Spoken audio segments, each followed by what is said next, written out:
Hello दोस्तों, जय श्री राम। मैं हूं प्रिया और स्वागत करती हूं आप सभी का आपके अपने इस प्लेटफॉर्म बिलीव। हमारा फर्स्ट टॉपिक रहने वाला है क्रिया। इससे पहले हमने 3 टॉपिक कर लिए थे आपके। कौन कौन से थे?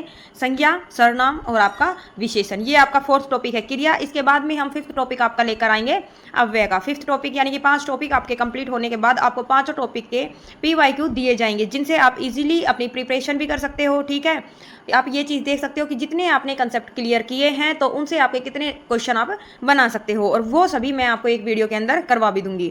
तो यहाँ पर सबसे पहले हम देखेंगे क्रिया क्या है। तो ये भी आपकी एक विकारी शब्दों के अंदर आती है, यानी कि विकारी शब्द कौन से होते हैं? जिनमें लिंग, वचन, काल, कारक के कारण परिवर्तन होता है, वह सभी आपके विकारी शब्द कहलाते हैं। और इनको धातु भी कहा जाता है, क्रिया को धातु भी कहते हैं। तो धातु क्या होती है ये मैं आपको आगे बताऊंगी। तो सबसे पहले हम लोग परिभाषा देखेंगे क्रिया की।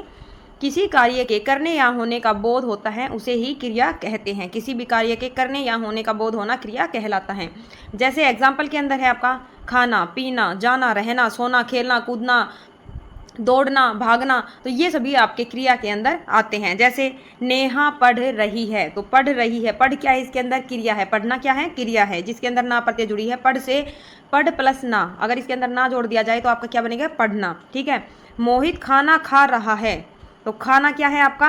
खाना भी आपकी क्रिया होती है। दादाजी अखबार पढ़ रहे हैं, तो पढ़ना भी क्या है? आपकी क्रिया होती है। तो यहाँ पर हम पहले देखेंगे धातु को, कि धातु क्या होती हैं।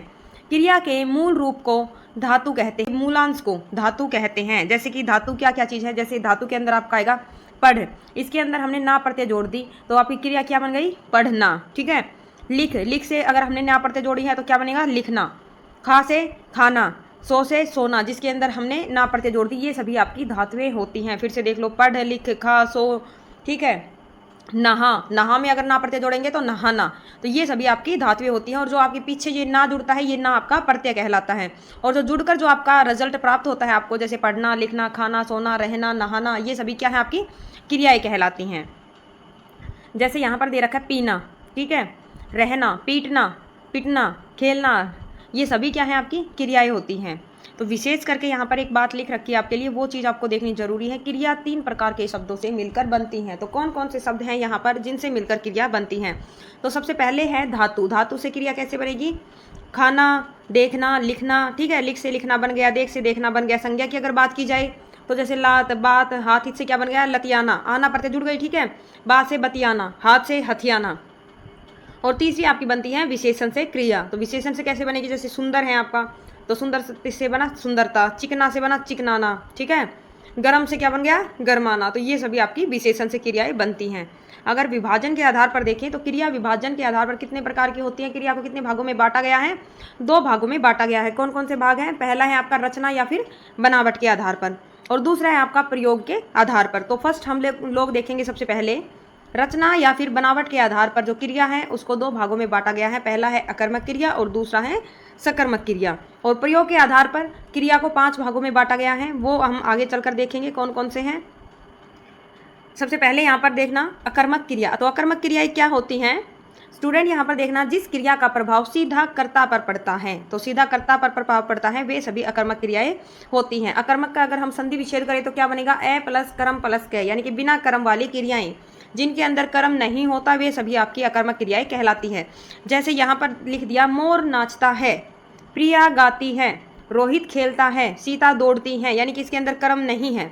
यहाँ पर आपका लिख दिया मोर नाचता है, तो मोर क्या नाचता है? नहीं पता आपको। इसके अंदर क्या का जवाब आपको बिल्कुल नहीं मिलने वाला। ठीक है। मोर कौन है? करता है, तो मोर नाचता है। प्रिया गाती है, प्रिया इसमें करता हो गई, गाती है, तो इसके अंदर क्या है? कर्म नहीं है। क्या गाती है? अगर यहाँ पर होता कि प्रिया गाना गाती है, प्रिया कविता गाती है, तो अगर उसमें गाना या कविता जो था वो आपका कर्म कहलाता और वो आपका सकर्मक क्रिया के अंदर काउंट हो जाता अगर इसके अंदर का जवाब होता तो। लेकिन इसके अंदर क्या का आंसर आपको नहीं मिलेगा। ये चीज़ याद रखना, जिन भी वाक्यों के अंदर आप क्या लगाओगे, अगर उसके अंदर आपको क्या का आंसर नहीं मिला तो वे सभी आपकी अकर्मक क्रियाएं होती है। जैसे सीता दौड़ती है, तो सीता क्या दौड़ती है? नहीं पता। और ये आप एक 6 नंबर का एग्जाम्पल देखना, काफ़ी बार एग्जाम के अंदर पूछा जा चुका। पक्षी आकाश में उड़ते हैं, कौन सी क्रिया है? तो पक्षी आकाश में उड़ते हैं, तो पक्षी आकाश में क्या उड़ते हैं? नहीं पता आपको क्या उड़ते हैं। ठीक है। तो ये आपकी किसके अंदर आएगी? अकर्मक क्रिया के अंदर आएगी। इस चीज़ को याद रखना, ये अकर्मक क्रिया के अंदर आएगी, पक्षी आकाश में उड़ते हैं। इसमें देखना आप, अकर्मक क्रिया में वाक्यों में क्या, किसे, किसका का उत्तर नहीं मिलता और कौन का उत्तर मिलता है। कौन का कैसे मिलता है, जैसे यहाँ पर आपको बोल दिया सीता दौड़ती हैं, तो कौन दौड़ती है आपको पता है, कौन दौड़ती है, सीता दौड़ती है। रोहित खेलता है, कौन खेलता है, रोहित खेलता है। तो इसमें क्या है, कौन का उत्तर तो आपको मिल जाएगा, लेकिन क्या, किसे, किसका का उत्तर आपको नहीं मिलेगा। यहाँ पर है राम लिखता है, कौन लिखता है, राम लिखता है, पता है आपको। क्या लिखता है, नहीं पता आपको कि राम क्या लिखता है, तो ये क्या है आपका अकर्मक क्रिया कहलाएगा। लेकिन दूसरा यहाँ पर दे रखा है राम पत्र लिखता है, तो कौन लिखता है, राम लिखता है। क्या लिखता है, पत्र लिखता है। तो आपको पता है कि क्या लिखता है, पत्र लिखता है, तो ऑब्वियसली सी बात है कि ये आपकी सकर्मक के अंदर चली जाएगी। ठीक है, जैसे सीता खेलती है और सीता गेम खेलती है, अगर इसके अंदर अगर आप लोग कर्म को काउंट कर देंगे तो ये आपका सकर्मक हो जाएगा, और अगर कर्म नहीं होगा तो आपका अकर्मक के अंदर आएगा। आई होप आप इजीली एग्जाम्पल के थ्रू इन दोनों बातों को समझ गए होंगे। दूसरा क्या है, सकर्मक क्रिया, यानी कि सकर्मक क्रिया, कर्म के साथ क्रिया। जिन वाक्यों में क्रिया का प्रभाव कर्ता पर ना पड़कर सीधा कर्म पर पड़ता है वहां सकर्मक क्रिया आपकी होती है, जिसके अंदर जैसे कर्ता भी होगा, कर्म भी होगी और आपकी क्रिया भी होगी। जैसे राम पत्र लिखता है, तो राम कौन है, कर्ता है। राम क्या लिखता है, पत्र लिखता है, तो पत्र आपका कर्म हो गया, और लिखता है यानी कि ये आपकी क्या हो गई, क्रिया हो गई। राम पत्र लिखता है तो ये आपका सकर्मक हो गया। दादाजी पढ़ते हैं, अगर ये मिलेगा आपको तो अकर्मक के अंदर आएगा। लेकिन अगर आपको दे रखा है कि दादाजी क्या पढ़ते हैं, अखबार पढ़ते हैं, तो ये क्या आएगा आपका सकर्मक क्रिया आएगा। तो बिल्कुल इजीली है दोनों के अंदर डिफरेंस करना कि सकर्मक क्रियाएं कौन सी होती हैं और आपकी अकर्मक क्रियाएं कौन सी होती हैं। आप अच्छे तरीके से एग्जाम के अंदर इसका आंसर दे सकते हो। रजनी गाना गा रही है, मोहन कविता सुनता है, भंवरा फूलों का रस पीता है, तितली फूलों पर बैठती हैं। आपसे एग्जाम के अंदर ये भी पूछा जा सकता है, मोहन कविता सुनता है, इसमें कर्म कौन सा है, तो कविता क्या हो गया आपका कर्म। अगर आपसे पूछे इसमें कर्ता कौन है, तो मोहन है। और अगर आपसे पूछे कि इसके अंदर क्रिया क्या है, तो आपका सुनता है। सुनता है क्या हो जाएगी, आपकी क्रिया हो जाएगी। तो इस तरीके के क्वेश्चन आपके एग्जाम के अंदर पूछे जाते हैं। हिंदी, ये मत समझना आपकी हिंदी भाषा आपको आती है, इजीली आप हिंदी के अंदर अच्छे खासे मार्क्स ला सकते हैं। हाँ, आप ले आएंगे, लेकिन आप कोशिश करना कि हिंदी की सभी वीडियो को आप अच्छे तरीके से देखें, प्रैक्टिस जरूर से जरूर करें, ताकि आप हिंदी में 15 में से 15 मार्क्स इजीली ला सकें। यानी कि अगर 15 नंबर भी ना ला सकें आप, तो 14 नंबर तो आप जरूर से जरूर ला सके। हिंदी की तैयारी आपको इस तरीके से करनी है। ठीक है, समझ गए बात को। नेक्स्ट यहाँ पर नोट करके देखना, सकर्मक क्रिया में क्या, किसे, किसका का उत्तर मिलता है, लेकिन अकर्मक में नहीं मिलता। तो यहाँ पर फिर से 2 एग्जाम्पल रखे हैं आपको समझाने के लिए। सीता खाती है, क्या है, अकर्मक क्रिया, क्योंकि इसके अंदर हमें नहीं पता कि सीता क्या खाती है। सीता फल खाती है, सीता कोई भी मतलब खाना खाती हैं, सीता रोटी खाती हैं, सीता सब्जी खाती हैं, आपको कुछ नहीं पता कि सीता क्या खाती हैं। ठीक है, लेकिन दूसरे के अंदर आपको दे रखा है सीता खाना खाती हैं, तो इसमें आपको पता है कि सीता क्या खाती है, खाना खाती हैं, तो ये आपकी क्या हो जाएगी, सकर्मक क्रिया। तो आगे चलकर हम देखेंगे यहाँ पर कि सकर्मक क्रिया है उसको भी 2 भागों के अंदर बांटा गया है। ठीक है, कौन कौन से भाग है इसके, पहला भाग है इसका एक कर्मक क्रिया। तो एक कर्मक क्या है, जिसके अंदर सिर्फ एक कर्म पाया जाए, नाम से ही पता चल रहा है हमें, इसके अंदर एक कर्म पाया जाएगा। जैसे राम फल खाता है, तो फल क्या है, इसके अंदर कर्म, सिर्फ एक कर्म पाया गया है। और दूसरा है आपका द्विकर्मक क्रिया, इस क्रिया में 2 कर्म पाए जाते हैं। एक कर्म क्या होता है, एक मुख्य कर्म होता है और दूसरा कर्म गौण होता है।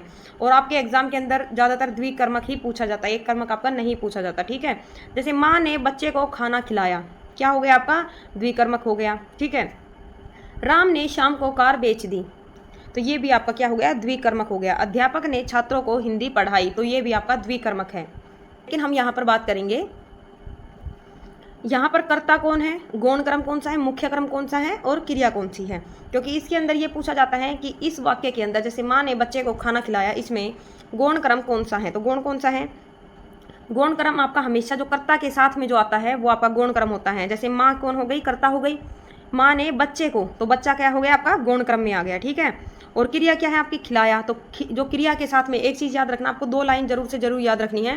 कर्ता के साथ में जो आता है वो आपका गौण क्रम कहलाता है, और जो क्रिया से पहले आता है वो आपका मुख्य क्रम होता है। यानी कि क्रिया आपकी कौन सी हो गई, खिलाना। ठीक है, और ये खाना जो है ये आपका क्या होगा, मुख्य क्रम होगा। समझ गए आप इजीली बात को। जैसे राम ने शाम को कार बेच दी, तो राम कौन है, कर्ता है, और कर्ता के साथ में जो आएगा वो आपका गौण क्रम होगा। शाम को, तो शाम को कौन हो गया आपका, गौण क्रम। और बेच दी क्या है आपकी, बेचना क्या हो गया आपका, क्रिया हो गया। और क्या बेची है उसने, कार बेच दी। ठीक है, तो क्या हो गया आपका, मुख्य क्रम हो गया। ठीक है, किसको बेची है, वो आपका गौण क्रम हो गया। अध्यापक ने छात्रों को हिंदी पढ़ाई, अध्यापक कौन है आपका, ये आपको कमेंट के अंदर डालना है। छात्रों को गौण क्रम आएगा आपका, हिंदी क्या है आपका, मुख्य क्रम आएगा हिंदी, और पढ़ाई क्या है आपकी, क्रिया है, पढ़ाई क्या है यहाँ पर क्रिया, तो विशेष है, नोट करके देखना आप। क्रिया से पहले वाला कर्म मुख्य होता है तथा कर्ता के पास वाला कर्म आपका गौण कर्म होता है। एक वाक्य में एक से ज़्यादा कारक हो सकते हैं लेकिन एक शब्द में एक ही कारक होता है। देखा आपने, जैसे अध्यापक ने, एक शब्द के साथ आपका एक ही कारक है ने, छात्रों को, यहाँ पर भी एक ही है, लेकिन एक वाक्य के अंदर आपके एक से ज़्यादा कारक हो सकते हैं। नेक्स्ट हम यहाँ पर देखेंगे क्रिया कितने प्रकार की थी, 2 प्रकार की। तो पहला प्रकार जो है वो हमने कर लिया, रचना या बनावट के आधार पर हमने कंप्लीट कर दिया है, ठीक है। फिर हम यहाँ पर देखेंगे प्रयोग के आधार पर क्रिया के भेद। तो कितने भेद होते हैं प्रयोग के आधार पर, 5 प्रकार के भेद होते हैं आपके। पहला होगा आपका प्रेरणार्थक क्रिया, नाम से पता चल रहा है किसी को प्रेरणा देना, ठीक है। जब वाक्य में कर्ता किसी कार्य को स्वयं न कर किसी दूसरे को प्रेरणा देता है, यानी कि दूसरे को सौंपता है। जैसे कि राम ने मोहन से पानी मंगवाया, इसमें से का यूज आपको ज़्यादातर देखने को मिलेगा, ठीक है। इजीली आप इस चीज़ को पकड़ जाएंगे कि ये प्रेरणार्थक क्रिया का वाक्य है। राम ने मोहन से पानी मंगवाया, माँ ने बेटे से खाना बनवाया, ठीक है। माँ ने बहू से खाना बनवाया। नेक्स्ट है आपका रोहन ने राधा से पाठ लिखवाया, शिक्षक ने बच्चों से करवाई, किससे करवाई है, बच्चों से करवाई है। तो यहाँ पर आपने को क्या मिलेगा, से वर्ड मिलेगा, यानी कि जब कोई आदमी स्वयं काम ना कर दूसरों से काम करवाए, ठीक है, तो वो क्या होगा, प्रेरणार्थक क्रिया के अंदर आएगा। इजीली आप समझ गए होंगे। सेकंड है आपका यहाँ पर पूर्वकालिक क्रिया, जब वाक्य का कर्ता एक काम को समाप्त करके तुरंत दूसरे काम के अंदर लग जाता है, तब वह जो पहले वाला कार्य है वो आपका पूर्वकालिक क्रिया के अंदर काउंट किया जाता है। जैसे राधा पढ़कर सो गई, यानी कि राधा ने पहले तो पढ़ाई पूरी की है, उसके बाद वो सोई है। राम पत्र लिखकर स्कूल चला गया, पहले उसने पत्र लिखा है, तो पत्र क्या, पहले पत्र लिखना क्या हो गया आपका पूर्वकालिक क्रिया हो गया, और फिर वो स्कूल में चला गया। मोहन पढ़कर खेलने गया, यानी कि पहले उसने पढ़ाई कर ली फिर वो बाद में खेलने गया है। तो ये क्या है कि पहला काम खत्म होने के बाद तुरंत दूसरा काम स्टार्ट कर देना, वो आपका पूर्वकालिक क्रिया कहलाता है। तीसरा है आपका सामान्य क्रिया, जब वाक्य में एक क्रिया का पता चले तो वहाँ सामान्य क्रिया होती है। नॉर्मली सी है, बिल्कुल सीधी सिंपल, एक ही क्रिया का पता चलेगा। जैसे राम पढ़ता है, मोहन गाता है, राधा घूमती है, सीता खाना खाती है, मोहन दौड़ता है, बच्चा रोता है, बच्चा हंसता है, सीता हंसती है, राजू खेलता है, ठीक है, राम दौड़ता है। ये सभी क्या है, बिल्कुल सिंपल वाक्य है जिसके अंदर ओनली एक क्रिया का पता चलता है। जैसे राम पढ़ता है, पढ़ता क्या होगी आपकी एक क्रिया है, बच्चा रोता है, रोता क्या होगी आपकी एक क्रिया। तो वो सभी आपकी सामान्य क्रियाएं कहलाती हैं। नेक्स्ट है यहाँ पर आपका नाम धातु क्रिया। तो नाम धातु क्रिया क्या होती है, नाम से आपको पता चल गया किसी भी चीज़ का जो नाम है, जैसे व्यक्ति, विशेष, वस्तु, ठीक है, स्थान है कोई, जैसे अपना लखनऊ, कानपुर, दिल्ली, तो ये सभी क्या है, इनके नाम है, वो सभी क्या होती हैं आपकी संज्ञा के अंदर आती हैं। तो यहाँ से इसी तरीके से आपको याद रखना है, नाम धातु क्रियाएं वे क्रिया जो संज्ञा, सर्वनाम तथा विशेषण से बनती है, वही आपकी नाम धातु क्रियाएं कहलाती हैं। जैसे हाथ से हथियाना, अपना से अपनापन, गर्म से गरमाना, शर्म से शर्माना, तो ये सभी क्या है आपकी संज्ञा, सर्वनाम, विशेषण से बनने वाली क्रियाएं होती हैं। नेक्स्ट है यहाँ पर कृदंत क्रिया। नेक्स्ट और लास्ट है, ये सेकंड का 5th पार्ट है, ये देख लेना। वे क्रियाएं जिनके अंत में ना प्रत्यय नहीं आता हो, वे सभी आपकी कृदंत क्रियाएं कहलाती हैं। जैसे खेलेगा, खेल जो है वो आपका क्या है, धातु है, खेल धातु से क्या बनेगा, खेलेगा, खेलेगी, खेलता है, खेलती है, ठीक है, यानी कि इसमें ना प्रत्यय नहीं आएगा। चल धातु से क्या बनेगा, चलता, चलेगी, चलेगा, ठीक है, चलती है। पढ़ से क्या बनेगा, पढ़ते, पढ़ेंगे, पढ़ेगी, पढ़ेगा। कूद, जैसे आपने कूद धातु लिख दी, यहाँ पर कूद से क्या बन गया, कूदना, तो कूदना क्या है, ये आपका इसके अंदर ना प्रत्यय जुड़ गई, तो ये आपका कृदंत क्रिया के अंदर नहीं आएगा। क्योंकि एक चीज़ को याद रखना, कृदंत क्रिया के अंदर ना प्रत्यय का यूज़ नहीं होता। किसका यूज़ नहीं होता, ना प्रत्यय का। इस चीज़ को आपको अच्छे तरीके से नोट करके याद रखना है कि जो कृदंत क्रिया है उसके अंदर ना प्रत्यय का यूज़ नहीं होता। और जो चीज़ें सबसे अलग हटकर होती हैं, एग्जाम के अंदर चांस होते हैं वहीं से पूछे जाने के। नेक्स्ट है यहाँ पर आपका संयुक्त क्रिया, ठीक है। आपके जो 5 पार्ट थे इसके सेकंड टाइप के, वो 5 पार्ट आपके कंप्लीट हो चुके हैं यहाँ पर। और हम आगे चलते हैं कि संयुक्त क्रियाएं क्या होती हैं। तो वे क्रियाएं जो 2 या 2 से अधिक धातुओं से मिलकर बनी होती हैं, वे सभी आपकी संयुक्त क्रियाएं कहलाती हैं। 2 या 2 से अधिक धातुओं से मिलकर, जैसे राहुल सो चुका, सो चुका क्या हो गया आपका संयुक्त क्रिया, यानी कि इसमें एक तो सोना हो गया और एक आपका चुका हो गया। गीता खाना खा चुकी, खाना खा चुकी क्या है आपका संयुक्त क्रिया है। और संयुक्त क्रिया आपकी कितने प्रकार की होती हैं, अगर ये बात की जाए तो संयुक्त क्रियाएं आपकी कितने प्रकार की होती हैं, 11 प्रकार की होती हैं। फिर से देख लो, वे क्रियाएं जिनमें 2 या 2 से अधिक धातुओं से मिलकर जो क्रियाएं बनती हैं, वो सभी आपकी संयुक्त क्रियाएं कहलाती हैं। राहुल सो चुका, इसमें खा चुका, सो चुका, पा चुका, जा चुका, वो सभी क्या होंगी आपकी संयुक्त क्रियाओं के अंदर आएंगी, ठीक है। और 11 प्रकार की ये होती हैं। तो 11 प्रकार कौन कौन से हैं, ये भी बिल्कुल ईजी हैं, याद रख लेना। आरंभ बोधक संयुक्त क्रिया, जिस क्रिया में कार्य के आरंभ होने या शुरू होने का बोध होता है, वे सभी आपकी आरंभ बोधक संयुक्त क्रियाएं कहलाती हैं। जैसे मैं पढ़ने लगा, या मैं पढ़ने लगा हूँ, यानी कि अभी अभी मैं पढ़ने लगा हूँ, ठीक है। सोहन दौड़ने लगा है, सीता खाने लगी है, ठीक है, अभी वो खाने लगी है, यानी कि उसने खाना खत्म नहीं किया। तो आरंभ होने का पता चल रहा है यहाँ पर, तो ये आपकी आरंभ बोधक क्रिया के अंदर आएगी। दूसरा है आपका समाप्ति बोधक संयुक्त क्रिया। मैंने आपको पहले ही बोला था, बहुत ईजी टॉपिक है, अगर आप अच्छे तरीके से देखते हैं तो एक भी नंबर आपका हिंदी में कटने वाला नहीं है, ठीक है। समाप्ति बोधक यानी कि जब क्रिया पूर्णतः समाप्ति का बोध कराती है, वही आपका समाप्ति बोधक क्रिया कहलाती है, यानी कि समाप्त हो चुका है कार्य, ठीक है। इसमें चुका है, चुकी है, ये वर्ड लगते हैं।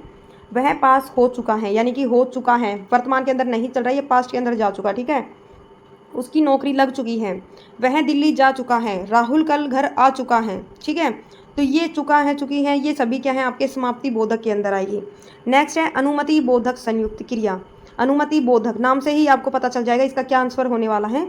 जिस क्रिया के अंदर, जिन वाक्यों के अंदर अनुमति का बोध होता है, वे सभी अनुमति बोधक संयुक्त क्रियाएं कहलाती हैं। जैसे मुझे जाने दो या मुझे घर जाने दो, क्या आएगा आपका, अनुमति ले रहे हो, मुझे घर जाने दो, मुझे पढ़ने दो, आपने बोला किसी से मुझे पढ़ने दो, ठीक है। मुझे छुट्टी चाहिए, मुझे खाने दो, मुझे घूमने दो, मुझे दौड़ने दो, ठीक है। तो ये सभी क्या हैं, आप अनुमति मांग रहे हो कि मुझे ये काम करने दो, तो वो सभी आपकी अनुमति बोधक संयुक्त क्रिया के अंदर आती है। फोर्थ है आपका नित्यता बोधक, जहाँ पर क्रिया की नित्यता का बोध होता है, यानी कि मैंने पहले ही बोला था 11 के 11 टाइप आपके नाम, आपको सिर्फ 11 टाइप के नाम याद रखना है, बाकी आप इजीली समझ जाओगे। और वैसे तो आपको एग्जाम के अंदर 4 ऑप्शन देखने को मिलेंगे, वहाँ से आप इजीली आंसर को पकड़ सकते हो। जहाँ से कार्य की क्रिया की नित्यता का बोध होता है, वे सभी आपकी नित्य बोधक संयुक्त क्रिया के अंदर काउंट की जाती हैं। जैसे कि आपका हवा चल रही है, मोहन पढ़ रहा है, सीता गा रही है, तो ये सभी क्या है आपकी नित्यता बोधक क्रिया कहलाती हैं। अवकाश बोधक, जहाँ पर क्रिया के निष्पंदन होने का बोध होता है, जैसे वह मुश्किल से सो पाया है, मुश्किल से सो पाया है, ठीक है। वह मुश्किल से छुट्टी ले पाया है, उसको मुश्किल से छुट्टी ले पाया, सो पाया, ये सभी क्या है, ये आपका अवकाश बोधक के अंदर आएगा। जहाँ पर क्रिया के निष्पन्न होने का बोध होता है, वह सभी अवकाश बोधक के अंदर आती है, यानी कि उसको अवकाश मिला है, मतलब वो सो गया लेकिन वो मुश्किल से सो पाया, उसको अवकाश मिल गया, यानी कि वो सो गया, ठीक है। एक व्यक्ति बीमार है लेकिन वह मुश्किल से सो पाया है, यानी कि उसको अभी रिलीफ मिला है, तो वो आपका क्या आएगा, अवकाश के अंदर आएगा। नेक्स्ट आपका 6 नंबर पर आवश्यकता बोधक संयुक्त क्रियाएं, जहां आवश्यकता का बोध कराया जाता है, वो सभी आवश्यकता बोधक संयुक्त क्रियाएं कहलाती हैं। जैसे मुझे रोज़ सुबह नहाना पड़ता है, आवश्यक है भाई आपको नहाना पड़ता है, ठीक है। मुझे यह पत्र रोज़ लिखना पड़ता है, मैं रोज़ स्कूल जाता हूँ, आवश्यक है। मैं रोज़ विद्यालय जाता हूँ, आवश्यक है। मुझे डेली ये काम करना पड़ता है, तो ये भी आवश्यक है भाई, आपको पर डे ये काम करना पड़ता है, बिल्कुल आवश्यक है आपके लिए ये कि आपको ये करना ही करना है, तो ये आपका आवश्यक बोधक के अंदर आएगा। नेक्स्ट है आपका 7वें नंबर पर इच्छा बोधक संयुक्त क्रियाएं, जिन क्रिया करने की इच्छा प्रकट होती हैं, जिससे क्रिया करने की, यानी कि जहाँ पर इच्छा प्रकट की जाती है, वहीं आपका इच्छा बोधक संयुक्त क्रिया के अंदर आता है। जैसे मैं कोई भी चीज़ चाहूँगा, चाहता हूँ या चाहूँगी, ये सभी क्या होगा आपका इच्छा के अंदर आएगा। मैं पढ़ना चाहता हूँ, मैं खाना चाहता हूँ, मैं घूमना चाहता हूँ, मैं कल दिल्ली जाना चाहता हूँ, मैं कल वहाँ जाना चाहता हूँ, मैं आगे चलकर पुलिस ऑफिसर बनना चाहता हूँ, मैं एक शिक्षक बनना चाहता हूँ, मैं एक अच्छा इंसान बनना चाहता हूँ, यानी कि चाहता हूँ, चाहती हूँ, मतलब ये सभी क्या है आपके इच्छा के अंदर आएंगे। आपकी कोई भी इच्छा हो, वो सभी आपकी इच्छा बोधक संयुक्त क्रिया के अंदर काउंट की जाएगी। नेक्स्ट है आपका निश्चय बोधक क्रियाएं, जहाँ पर क्रिया निश्चयता का बोध कराती हैं, वो सभी निश्चय बोधक संयुक्त क्रियाएं होती हैं। जैसे अब ये काम कर ही डालो, यानी कि निश्चित है कि आपको ये काम करना ही करना है, ठीक है। तुम्हें पढ़ना ही होगा, या आपको ये लिखते कि तुम्हें सफलता पाने के लिए पढ़ना ही हो गया, ठीक है। तो ये निश्चय है कि आपको पढ़ना पड़ेगा, ठीक है। तो जहाँ पर निश्चयता का बोध होता है, वो आपकी निश्चय बोधक संयुक्त क्रियाएं होती है। नेक्स्ट है आपका शक्ति बोधक, जहाँ शक्ति का बोध हो, जैसे मैं नौकरी ले सकता हूँ, मेरे अंदर कैपेसिटी है, कैपेबिलिटी है मेरे अंदर कि मैं नौकरी ले सकता हूँ, मैं पढ़ सकता हूँ, मैं गा सकता हूँ, ठीक है। मेरे अंदर क्षमता है गाने की कि मैं गा सकता हूँ, मैं दौड़ सकता हूँ, क्या है मेरे अंदर क्षमता है कि मैं दौड़ सकता हूँ, मैं लिख दूँ कि मैं 5 किलोमीटर तक दौड़ सकता हूँ, तो मेरे अंदर शक्ति है तभी तो दौड़ सकता हूँ ना मैं। तो ये आपका शक्ति बोधक के अंदर आएगा। 10वां है आपका पुनरुक्त संयुक्त क्रिया, जब 2 समान अर्थ वाली क्रियाओं का संयोग होता है, तो वहाँ पर पुनरुक्त संयुक्त क्रिया लगाई जाती हैं। वह हमारे घर आते जाते रहते हैं, तो आते जाते रहते हैं, ठीक है। वह चलता फिरता रहता है, यानी कि 2 समान अर्थ वाली क्रियाएं एक साथ जहाँ पर आपको दिखे, वहीं पर आपको पुनरुक्त संयुक्त क्रिया का यूज़ करना है। नेक्स्ट और लास्ट है आपका अभ्यास बोधक संयुक्त क्रिया, जहाँ क्रिया करने के अभ्यास का बोध होता है, वहीं पर आपकी अभ्यास बोधक क्रिया लगाई जाती हैं। जैसे वह रोज़ व्यायाम करता है, अभ्यास के अंदर आएगा। वह रोज़ लिखा करता है या वह लिखा करता है, ठीक है। बच्चे लिख लिख कर पढ़ते हैं या फिर बच्चे बोल बोल कर पढ़ते हैं। ठीक है, तो ये सभी क्या है आपके अभ्यास के अंदर आएंगे। तो आपका क्रिया का टॉपिक स्टूडेंट्स यहाँ पर आपका खत्म होता है। क्वेश्चंस आपकी इस वीडियो के अंदर नहीं लेकर आई क्योंकि आपकी वीडियो ज़्यादा लंबी हो जाती। बिल्कुल ईजी टॉपिक था, जो भी पीछे मैंने आपको टॉपिक करवाए हैं वो सभी भी आपके बिल्कुल ईजी हैं। सिर्फ आप एक बार वीडियो को देखना, उसके बाद में आप PDF से रिवाइज कर लेना। मैं तो यही चाहती हूँ कि आप एग्जाम के अंदर 15 में से 15 नंबर लेकर आएँ। यदि आप 15 ना भी लाएँ तो 14 नंबर तो जरूर से जरूर लाएँ। इससे कम तो आप हिंदी में मत लेकर आना, क्योंकि जो बच्चा बिल्कुल भी तैयारी नहीं करता वो भी हिंदी में 10 से 12 नंबर इजीली ला सकता है। तो आपको क्या करना है, थोड़ा सा आपको ध्यान देना है हिंदी के ऊपर। इजी सब्जेक्ट समझकर आप उसको छोड़ना मत, थोड़ा सा ध्यान दोगे तो आपका सब्जेक्ट भी अच्छा होगा, दूसरा आपका नंबर भी अच्छा आएगा। चलो ठीक है दोस्तों, जय श्री राम, मिलते हैं नेक्स्ट वीडियो के अंदर।